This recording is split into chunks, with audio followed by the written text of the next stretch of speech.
Hello and welcome back to another review for Trilogy Month. Yes, where, as you know, on Monday I posted my unofficial cineblog, but it technically is official cineblog of going to see The Phantom Menace in cinema. Now, I'm actually recording this before that happens, so I don't know what my reaction is to that, how my cinema experiences was. For you to find that out, you're just gonna have to go and click on the previous video, the Monday video. So yeah, so that means today we are of course continuing on in the Skywalker saga as we review Attack of the Clones. Now this obviously is the old complete saga on Blu-ray, which only has episodes 1 to 6. So this does not have obviously 7, 8, and 9, as well as the ones that come in between. So Attack of the Clones is known for being not the greatest in this prequel trilogy. Granted, everyone says Phantom Menace is bad, but you know my takes on Phantom Menace. I love and adore Phantom Menace. Um, it is I wouldn't. Let's see, where would I rank Phantom Menace? I would rank it pretty high, obviously. But like to me, Phantom Menace and Revenge of the Sith are great movies. Attack of the Clones, however, the first hour is not. The last hour is when we just get to the Geonosis part. That's when I actually fully pay attention. The stuff beforehand, it's not the greatest, because we've got Padme Amidala coming back, with the assassination attempt. We got bitch boy Anakin. Now I love Hayden Christian. I've always loved him since Revenge of the Sith. But the in this movie, it's no wonder where Luke got it from in Episode 4. We got, and it makes sense. Like father, like son. Anakin has his bitch baby moment in this film, and Luke has his bitch baby moments in A New Hope. Um, that's just my opinion. Art is subjective. If you disagree with me, that is perfectly fine. But yeah, and then of course we have Space Jesus, obviously Obi-Wan Kenobi. I mean, it's a very funny meme of where people will take a photo of Obi-Wan Kenobi, usually when he's on Camino, and they will confuse their religious parents that don't know anything, like they must be like super super old, and they look at that photo and they think it's Jesus Christ. It's not. It's Ewan McGregor, and hence why I refer to him as Space Jesus. So the film basically goes on two different story beats, um, until they all like it merges together to finish it up for the last hour. So the two story beats is, well, initially starts off with the assassination attempt on as Senator Amidala. uh, there's two attempts. The film opens with the first attempt, with Amidala still doing what she did in The Phantom Menace, where using a body double, which is always a smart thing. It was smart in Phantom Menace, and it was obviously really smart to do for this film. And so, after that failed assassination attempt, Anakin and Obi-Wan gets put on guard duty.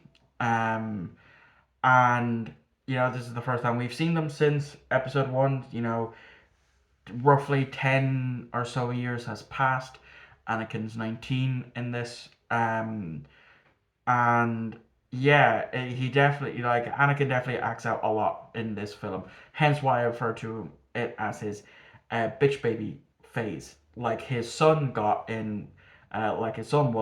in A New Hope. A New Hope. I love A New Hope. I think out of the original trilogy, A New Hope is my favorite. I already covered this last August. Anyway, so yeah, then of course we get another assassination attempt, and then this is where things, the story splits off into two, where we have Obi Wan trying to track down the bounty hunter who tried to assassinate Amidala. Then, of course, we have Anakin and Amidala,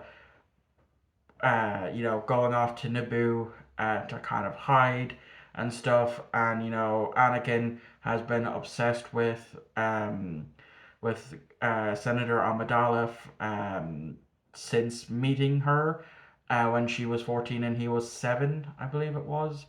Or it could be. I'm definitely off on the ages here because I know in this film, Anakin's 19 and Padme is 24. I believe I did a quick Google search, so I'm remembering off the top of my head here. And so that it keeps swapping back between the two. Obi-Wan trying to find Camino, the cloning planet. It was obviously removed from the Jedi Temple.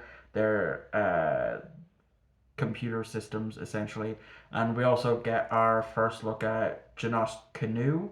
I probably butchered that, but the librarian for obviously the Jedi Temple, and she gets a bit huffy when uh, when Obi-Wan's like, no, this planet does exist, and she's like, no, if it's not in our database, it's not there, and then she walks off. So her death is like in content on what happens, in Legends, versus what happens in canon. I know in one of the games, my guess is Battlefront or Battlefront 2. Or maybe it's Force Unleashed.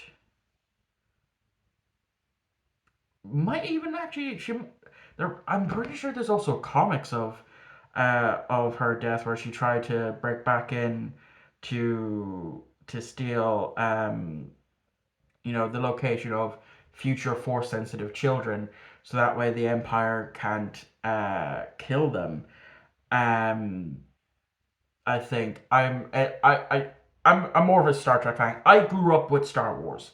I grew up with The Phantom Menace and Attack of the Clones and Revenge of the Sith. And I'm pretty sure I've told this story. If not, I'll tell it now.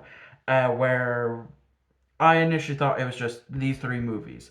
And I remember saying to my mother after number three came out, I wonder if they're going to make a number four. And she was like, you do realize that there already is a four, five, and six. I was like, wait, what? I did not. And so she went and got the a DVD copy off of my uncle who had the DVD special edition of the original trilogy. And I watched them. I don't remember if I watched them in one day or not. My memory's a bit fuzzy on that, but I do remember thinking A New Hope was good. I didn't like Empire Strikes Back. I have done two videos on that. One only exists on the channel. The original 200 subscriber special one has been privated because it's not a great video. And that I enjoyed Return of the Jedi. Um, so yeah, I know. So where am I now? And so yeah, so eventually Kenobi goes to Camino. He meets with Django and Boba. Then he relays a message back to Mace and Yoda saying that apparently this Sifo DS 10 years ago came and ordered a clone army and stuff, and so then he goes and tries to track Django because he believes he is the bounty hunter who was hired to kill Senator Amidala. And so he goes and he gets into a fight and he loses this fight, kind of. And the reason why I say he loses this fight is because Django has the high ground because of his jetpack. That's the only reason why he has high ground here is thanks to the jetpack. But also because Boba was I managed to activate the guns on the ship. Um, so then, of course, he follows them to Geonosis.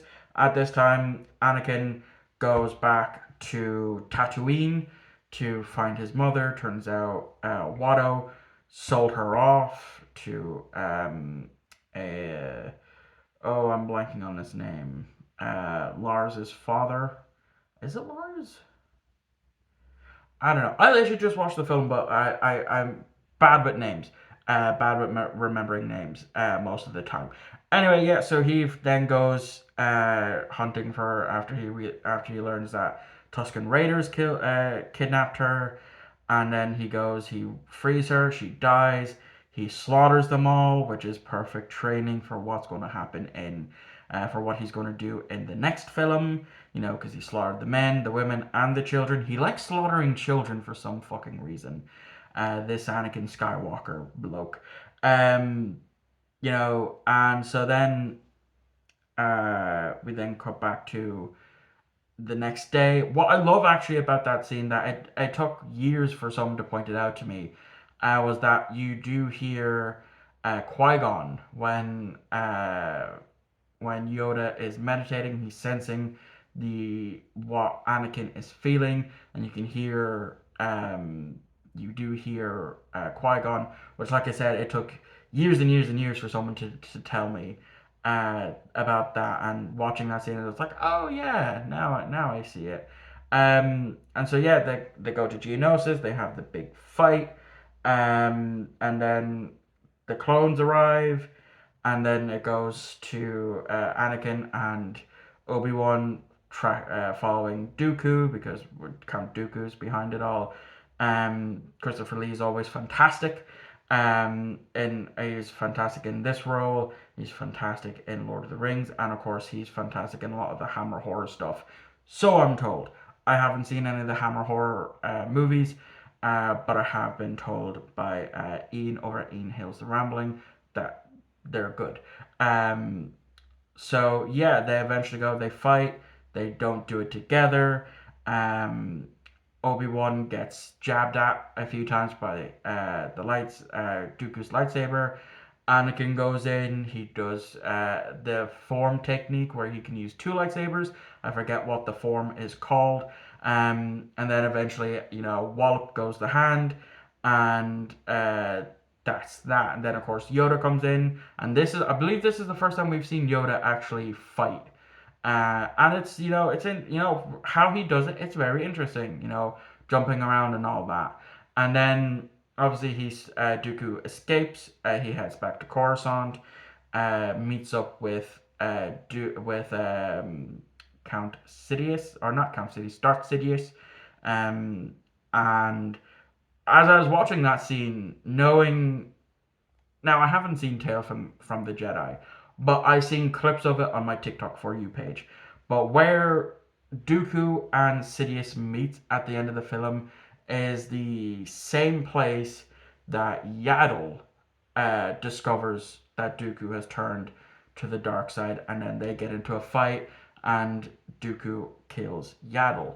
Um, so yeah, like I said, it's like I see why people don't like this film. The dialogue for sure isn't the greatest in this film, but after the first hour, and basically until they get to Geonosis, it's not great. Like I struggle to keep focus on it. Like I had it playing in the background. I've seen a bunch of times that I know what happens. I've also played through Lego Star Wars enough times to know what happens at this point. Um, but yeah, it also was pointed out years ago to me that I never noticed that the Phase One clones, the clone trooper armor, that's all CG, which surprised me when I found that out. I thought that was actually them in actors in proper armor, but no, it's all CG. Um, but yeah, it's after once they get onto Genosis, that's when it starts to get good, in my opinion. Art, as I said, art is subjective. This is just my opinion, but yeah, it's not great. Like I said, Anakin is a whiny bitch baby, just like Luke was a whiny bitch baby in most of A New Hope. So yeah, that's gonna wrap this up. I know I've pissed off probably a whole bunch of people with this review, but hey, that's fine. As I said, art is subjective. So join me on Friday for my review of Revenge of the Sith. As we cut near the end of the trilogy month. Yeah, just one more week after this to go. Like next week is the end. But yeah, thank you all for watching. I hope you enjoyed, and I shall see you all on Friday for my review of Revenge of the Sith.